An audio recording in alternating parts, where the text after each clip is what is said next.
आता मनसे अलर्ट मोडमध्ये आहेत. मात्र काल राजसाहेबांनी काल कानमंत्र दिलं आहे. त्याचबरोबर त्यांनी सांगितलं विधानसभा दुसरा आता महापालिका निवडणूक लागा, त्यातच शिंदेमुळे युती तुटली असं देखील विधान.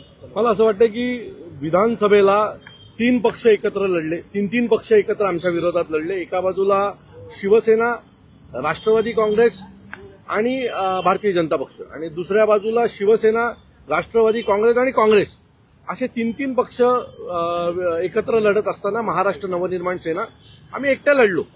अनेक विविध विधानसभेमध्ये आम्हाला 30, 40, 50 हजार, 70,000 मतदान झालेलं आहे, आणि तो आमच्या एकट्याचा आहे. यांच्यासारखा 3 पक्षांचा एकत्र येऊन आम्हाला मतदान झालेलं नाही. त्यामुळे प्रत्येक प्रभागात, प्रत्येक वॉर्डामध्ये आमची जी काही ताकद आहे ती आम्ही पाहिलेली आहे. बऱ्याचशा प्रभागात महाराष्ट्र नवनिर्माण सेनेला जवळजवळ 5, 6, 7 हजार मतदान आहे, आणि 7 हजार मतदान जर आम्हाला एक प्रभागात असेल तर निवडून येण्यासाठी जो मतदान लागतो तो बऱ्यापैकी आमच्याकडे आहे. पुढील 2-4 महिने अजून आम्ही मेहनत करू, आणि त्या ठिकाणी महाराष्ट्र नवनिर्माण सेनेचा उमेदवार निवडून येण्यासाठी जो काही प्रयत्न करावा लागतो तो आमच्याकडनं केला जाईल. पुढील नजीकच्या काळात सन्माननीय राजसाहेबांच्या प्रत्येक प्रभागवाईज बैठका होतील, शहरावाईज बैठका होतील, आणि सन्माननीय राजसाहेब कशा प्रकारे महानगरपालिकेला सामोरे जायचं याच्या बाबतीतलं कानमंत्र आमच्या सर्व महाराष्ट्र सैनिकांना देतील. मनसे आणि भाजपा युती होईल असं देखील गेल्या 8 दिवसांपासून चर्चा सुरू आहे. आनंदाची गोष्ट असेल. मनसे आणि भारतीय जनता पक्ष जर युती झाली तर आम्ही त्याचं स्वागतच करू, कारण मागच्या निवडणुकीतच आमची युती होईल असं बऱ्यापैकी चिन्ह वाटत होते, परंतु काही कारणास्तव ते झाले नाहीत, आणि आम्ही एकटा लढलो, आमच्या ताकदीवर लढलो. भविष्यात देखील जर त्यांनी जर आम्ही एकत्र आलो तर त्याचा फायदा भारतीय जनता पक्षाला देखील होणार आहे. कारण विधानसभेत जर तुम्ही पाहाल तर अनेक ठिकाणी महाराष्ट्र नवनिर्माण सेना एकट्या लढल्याचा फायदा हा शिवसेनेला पण झाला आणि बीजेपीला पण झालेला आहे. सो बघूया नजीकच्या काळात कशा प्रकारचे निर्णय होतात. अजित शेलार असतील, मोहित कंबोज असतील आणि राज ठाकरे महापालिकेच्या निवडणुकीत मला असं वाटतं की राजसाहेबांना भेटायला सर्वच नेते जातात. अनेक जण त्यांचे मित्र आहेत, आणि महाराष्ट्रातलं एक मोठं नाव आहे राजसाहेब ठाकरे. त्यामुळे आज आशिष शेलार मंत्री आहेत, मोहित कंबोज भेटायला गेले असतील, तर मला असं वाटतं की सन्माननीय राजसाहेबांना भेटायचा प्रत्येकाला अधिकार आहे, आणि त्यांच्याकडून महाराष्ट्रातल्या विविध विषयांवर त्यांची चर्चा झाली असेल. मला वाटतं हे नवीन नाहीये. आशिष शेलार अनेक वेळा सन्माननीय राजसाहेबांना भेटायला गेलेले आहेत. सर, पाहायला गेलं तर शिवसेनेकडनं देखील शिंदे गटांना बोललं जातं की मनसेमुळे देखील आमचे काही उमेदवार पडले. योगेश कदमांचं म्हणणं आहे की एकत्र यावं, मात्र त्यांनी आमच्या नेत्याबद्दल बोलू. मला असं वाटतं की आता मागे जे झालं ते विसरून आम्हाला पुढे जायचंय. जर युतीसोबत जाता आलं तर आनंदाची गोष्ट आहे, आणि त्यामुळे मागचं आम्ही सगळं विसरलेलो आहे आणि नवीन सुरुवात केलेली आहे. भारतीय जनता पक्ष युतीमध्ये महाराष्ट्र नवनिर्माण सेना जर आली तर त्यांची देखील ताकद वाढणार आणि आमची देखील ताकद वाढणार. त्या युती जी आहे ती एकनाथ शिंदेमुळे तुटली होती, त्याविषयी काय वाटतं? खरंच काय नेमकं कारण असं होतं? मला वाटतं याच्या बाबतीत या कुठल्याही बैठकीत आम्ही कोणी उपस्थित नव्हतो. त्यामुळे सन्माननीय राजसाहेब ज्यावेळेला या बाबतीत मेळावा घेतील आणि त्यावेळेला बोलतील त्यावेळेला ती भूमिका स्पष्ट असेल. त्यामुळे जर तरला आता उत्तर देणं काही मला योग्य वाटत नाही. तर राऊतांचं म्हणणं आहे, संजय राऊतांचं मनसेचा वापर केला गेलाय मराठी माणसासाठी, बाळासाहेब ठाकरे यांच्या विरोधात असा वापर केला जातो.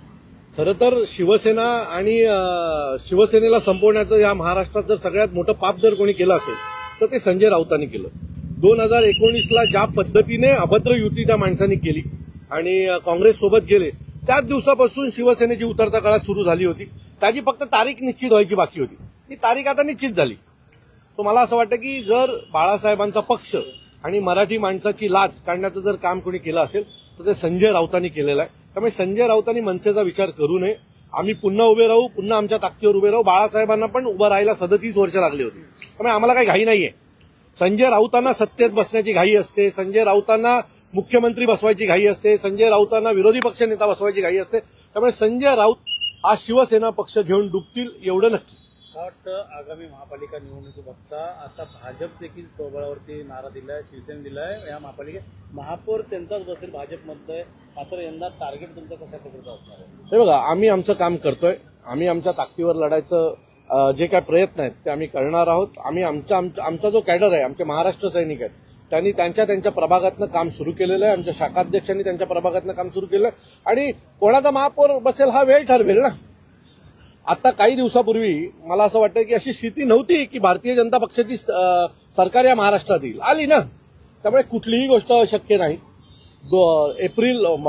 जूनमध्ये जे लोकसभेचे लागलेले निवडणुकीचे रिझल्ट आणि नोव्हेंबरमध्ये लागलेले निर्णय दोन्ही वेगवेगळे आहेत. त्यामुळे नोव्हेंबरमध्ये लागलेले निर्णय आणि मार्चमध्ये लागलेले निर्णय हे वेगळे असू शकतात. त्यामुळे कोणीही जनतेला गृहीत धरू नये. तुम्हाला चांगलं आठवतंय की 400 पार हे अंगाशी जसं आलं होतं तसं यावेळेला आमचा महापौर हे अंगाशी येऊन देऊ नका, एवढीच माझी त्यांच्याकडे विनंती आहे. लाडकी योजनेसंदर्भात पाहिलं तर महायुतीने या योजना आणल्यास मात्र त्याचा फटका देखील आर्थिक ह्याच्यावरती बोजा पडतोय. कसं बघतात ह्या एकूण कॅगचा देखील रिपोर्ट आलेला आहे. मला असं वाटतं की विविध योजना तुम्ही आणताय, लोकांना मोफत फुकट काही गोष्टी देण्याच्या ज्या काही सवयी लावताय त्याने महाराष्ट्राचं नुकसान होतंय. महाराष्ट्राचं इन्फ्रास्ट्रक्चर ज्या प्रकारे उभं राहायला पाहिजे या सगळ्या गोष्टींमध्ये तळतंय. महिलांना रोजगार द्या, व्यवसाय द्या, त्यांना विविध स्कीम द्या, त्यांना त्यातून लोन द्या आणि त्या लोनच्या द्वारे त्यांना त्या सक्षम करण्याचा प्रयत्न करा. हे तुम्ही पैसे देऊन त्यांना हातबळ करता एवढं निश्चित.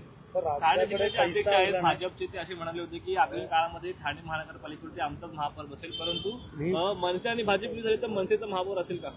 नाही, माझं मत आहे की आम्हाला लढू द्या. आता आम्ही आमच्या ताकदीवर लढण्याचा प्रयत्न करतोय. आम्हाला काही घाई नाहीये की लगेच यावं आणि महापौर बसवावं. मी पुन्हा सांगतो, 400 पार जसं झालं तसं कृपया भारतीय जनता पक्षाचं महानगरपालिकेत होता कामा नये. कृपया डोक्यात त्यांनी हवा घालून घेऊ नये, कारण ही जनता आहे, तिला सगळं माहिती आहे. त्यामुळे पब्लिक हे सब जानती आहे. तुम्ही मला असं वाटतं गृहीत धरू नका. पुन्हा माझी विनंती आहे त्यांना. की बहीण योजनेमुळे अनेकांचे पगार रखडलेले आहेत, त्याचबरोबर न्यायालयाने देखील ताशेरे ओढलेले आहेत. त्या संदर्भात पाहिलं तर मला वाटतं आता त्यांना कळेल ना, सरकार चालवावं लागेल ना. तुम्ही योजना जाहीर केलात पण त्यातून जर बाकी सरकार चालणार नसेल तर सरकार चालवताना त्यांनाच त्रास होणार आहे या सगळ्या गोष्टीचा. आणि त्यांनी महाराष्ट्राचं भविष्य अंधारात जातं ना. मी पुन्हा सांगतो, महिलांना सक्षम केलं पाहिजे का तर 1000% केलं पाहिजे, पण त्यांना वेगवेगळ्या माध्यमातून सक्षम करा. स्मॉल स्केल इंडस्ट्री आणा, घरोघरी त्यांना रोजगार उपलब्ध करून देण्याचा प्रयत्न करा.